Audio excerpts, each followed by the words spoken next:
Ini sekarang untuk teorema Darboux, di sini kita bicaranya di selang tertutup AB, kemudian fungsinya dari domainnya selang tertutup AB tadi, kemudian F-nya itu terdiferensial pada I, jadi pada seluruh selang tertutup ini dia terdiferensial.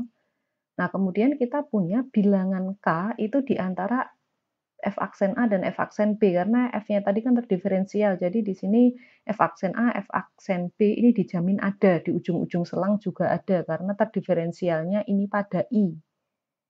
Nah, kemudian kita bisa menjamin bahwa paling tidak nanti ada satu titik C, jadi paling tidak ada satu titik C pada selang terbuka AB.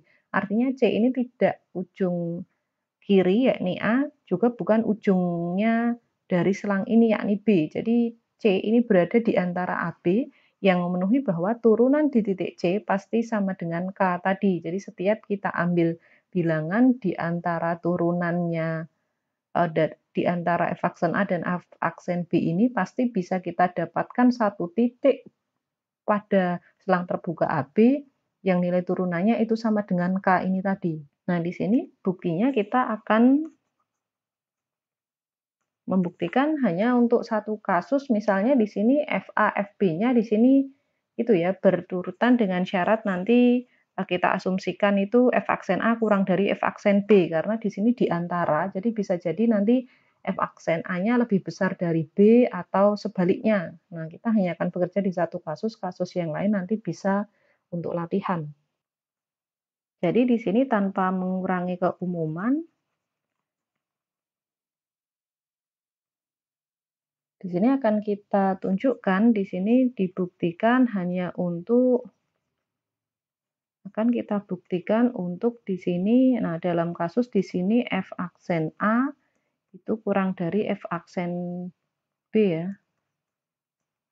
Atau di sini karena K terletak di antara F aksen A dan F aksen B, maka di sini sebenarnya kita bisa tuliskan di sini F aksen A itu kurang dari K kurang dari F aksen B di sini ya, karena K itu terletak di antara F aksen A dan F aksen B. Nah, kita akan membuktikan untuk kasus jika turunannya A itu kurang dari turunannya B di sini ya, turunan di B di sini. Nah, di sini kita akan coba definisikan satu fungsi baru di sini. Taruhlah namanya fungsi G. Fungsi G ini dari I juga, jadi dari AB di sini ke R. Nah, dengan syarat di sini definisinya adalah, nah, di sini Gx-nya itu kita definisikan dengan K dikalikan dengan X dikurangi dengan Fx ya untuk setiap X anggota AB. Nah, kemudian kita akan mengkaji kekontinuan fungsi G di sini. Rekan-rekan tadi ingat dulu bahwa F-nya ini diketahui terdiferensial. Nah, kita sudah buktikan bahwa sebarang fungsi terdiferensial dia akan kontinu pada domainnya itu ya. Jadi di sini kita punya karena F terdiferensial pada AB sudah diketahui ya, maka nah F-nya di sini pasti kontinu pada AB. Nah, rekan-rekan lihat di sini, nah dia kontinu, F-nya kontinu. Nah, ini K dikali X ini kan dia itu ya, apa namanya? Linear ya, ini berupa nanti garis lurus dia. Nah, ini pasti juga kontinu. Nah, maka G itu dijamin juga kontinu di sini. Sehingga G pasti juga kontinu. Juga kontinu pada AB. Nah, kemudian karena dia kontinu pada suatu selang tertutup, maka pasti mencapai nilai maksimum. Itu teorema yang kita punya terkait nilai maksimum kemarin ya. Oleh karena itu, G mencapai nilai maksimum pada selang tertutup AB karena dia kontinu ya. Nah, ini hal penting yang kita punya, nanti kita akan gunakan fakta ini bahwa G akhirnya mencapai nilai maksimum pada AB, fungsi yang kita bentuk ini tadi ya, K dikali X dikurangi dengan Fx, ini mencapai nilai maksimum. Nah, sekarang akan kita tunjukkan bahwa nilai maksimumnya ini tidak berada pada ujung-ujungnya. Jadi kita akan mencoba mengarahkan bahwa nilai maksimumnya ini tidak akan berada di ujung-ujungnya. Nah, artinya nanti dia harus dicapai di suatu titik di antara selang ini, jadi tidak berada di ujung-ujungnya di sini. Nah, kita lihat ya. Nah, kita punya tadi fungsi f-nya terdiferensial ya di sini. Sama lagi dengan alasan yang sama, karena f terdiferensial pada AB ya. Nah, kemudian ini ya, karena f-nya ini terdiferensial, ini k kali x ini juga terdiferensial ya, turunannya ini kan jadi k nanti ya. Maka g ini pasti juga terdiferensial ya. Maka g terdiferensial pada AB juga. Nah lebih lanjut kita bisa menghitung nanti gx itu berarti ini turunan dari kx ini k, turunannya dari fx itu tetap f aksen x begitu ya. Jadi di sini k dikurangi f aksen x di sini. Untuk setiap x anggota selang tertutup AB di sini. Nah, kemudian kita ingat di sini sehingga berarti ketika di titik A, G aksen di titik A ini bisa kita tulis menjadi K dikurangi F aksen A. Nah, kita ingat bahwa tadi asumsi kita mengatakan bahwa F aksen A itu kurang dari K kurang dari F aksen B yang asumsi awal kita ya. Nah, artinya di sini F aksen A dengan K itu lebih besar K ya. Akibatnya yang kita punya ini pasti positif. Karena K-nya lebih besar daripada F aksen A. Nah, karena K dikurangi F aksen A ini positif, maka GA-nya juga positif. G aksen A ini juga positif akhirnya. Nah, kemudian jika kita punya suatu turunan ini positif, menurut teorema yang tadi setelah kita buktikan sebelum teorema Darboux, jadi oleh karena itu nanti dijamin ada persekitaran positif. Nah, sehingga nanti untuk setiap X itu yang terletak pada AB ya. Di sini karena G-nya itu domainnya AB, nah dengan syarat ini hati-hati ya.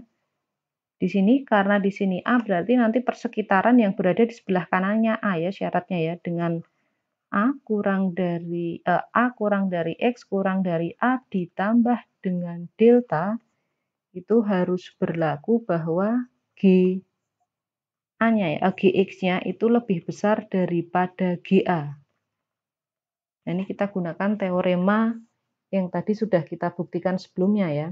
Jadi terdapat delta positif sehingga untuk setiap yang berada di sebelah kanannya A sampai dengan A plus delta di sini berlaku Gx-nya itu lebih besar daripada GA. Nah, artinya GA ini bukan nilai maksimum. Sehingga GA ini, saya perjelas ya, ini A ya. GA bukan nilai maksimum.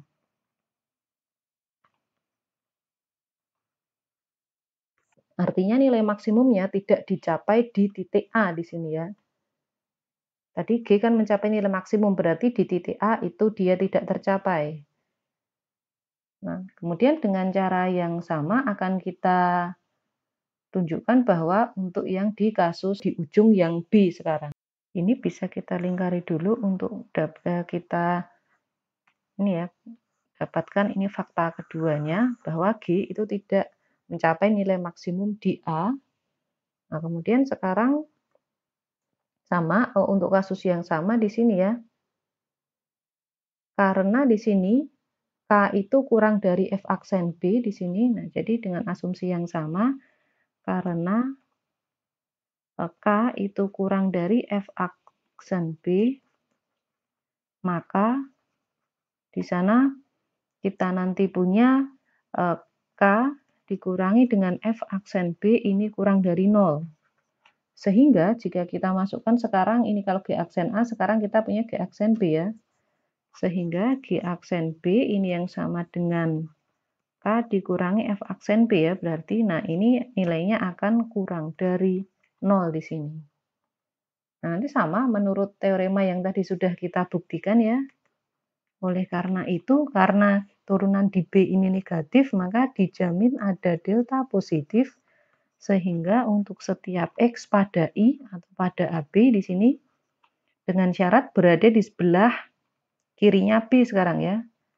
B min delta sampai dengan B ini akan berlaku.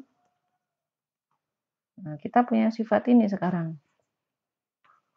G X itu lebih besar daripada GB di sana. Nah, jadi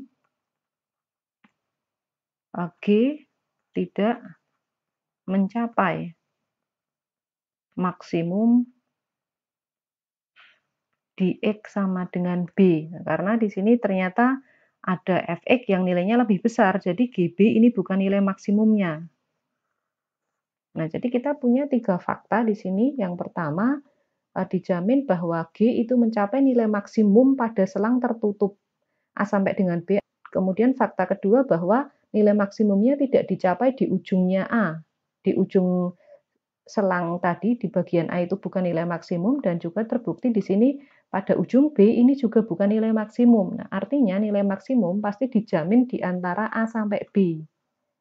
Nah, di sini berarti di sini terakhir ya di sini karena G maksimum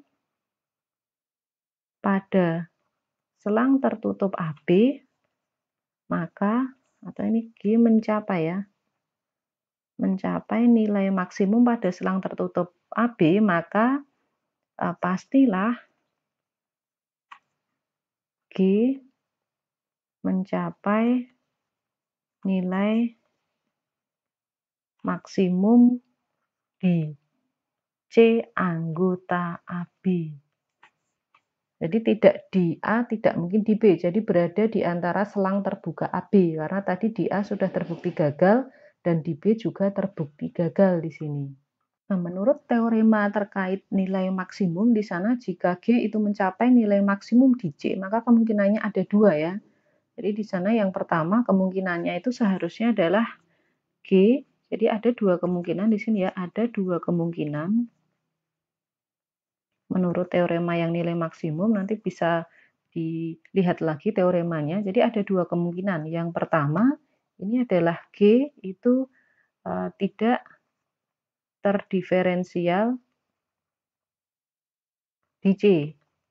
Atau kemungkinan yang kedua adalah G aksen di titik C ini nilainya 0 ya. Nah, padahal di sana jelas kita ketahui bahwa tadi nilai fungsi G, fungsi G itu kan jelas terdiferensial pada selang tertutup AB. Jadi ini jelas gagal ini. Yang pertama di sini jelas gagal dia.